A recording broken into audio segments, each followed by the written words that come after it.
Okay, so how can we identify these cognitive blind spots, right? One way, I mean, there's a number of things you can do. One is do a Myers-Briggs test. Try to understand your Myers-Briggs personality type. So in Myers-Briggs personality indicator, as it's called MBTI, it tries to come up with a 4-letter code for your personality. So you could be either extroverted or introverted. You could be intuitive or sensing. You could be thinking or feeling, or you could be perceiving and judging. So it's a combination of these 4 things. For example, if you are ISTJ, then you're introverted, sensing, thinking, and judging, right?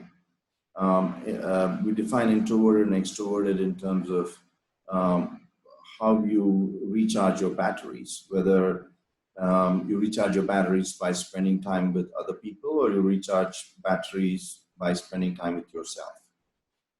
So there are many tools available, and if you want, I can share them with you. One is to know your personality type, and that gives you a good clue. Also, interviewing, have yourself or have someone talk to your parents, your teachers, your friends, colleagues, bosses, and relatives to create a picture of you. According to how the world sees you, how other people see you, and what are the typical mistakes you keep making consistently. There's where others are able to see a pattern, and but you may not be able to see them because these things are in your blind spot. Other thing is to really understand and examine your own mental models. The problem with mental models is, for example, if I ask you a question, right, and give you 5 minutes to think about it, and then after 5 minutes you give me an answer. So you got input and stimulus from me from outside, but then there's a process that goes on in your mind. You analyze this data, you process it, then out comes the answer. So I'm able to see the input I gave you, I'm able to see the output I got from you, but I don't know what actually happened in your mind. What is your model through which you're processing this data, based on which you're giving me this answer?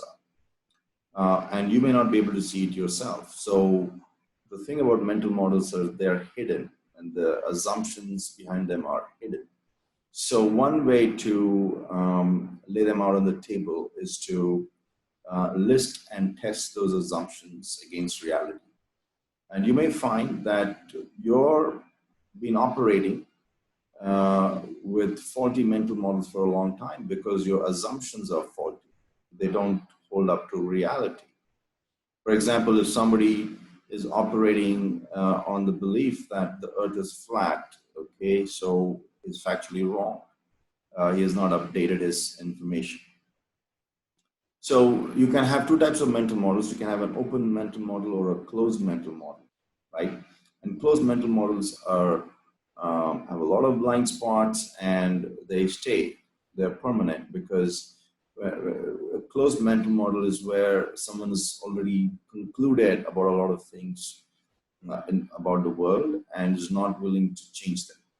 An open mental model is where a person says, based on the knowledge, information, education, experience, and exposure that I have right now, this is going to be how I'm going to see the world. This is going to be my operative mental model. But as I gain more education, more experience, more exposure, more illustrations that prove or disprove my assumptions, then I'm going to continuously adapt those mental models. So this is one way of continuously refining your mental models and eliminating those blind spots, right? So that you continue to refine your decision-making process, okay? But it's most important to understand the mental models through which you're seeing the world through which you're operating, and knowing what are those assumptions that these models are based on, and testing those assumptions against reality. Okay, so this is one way.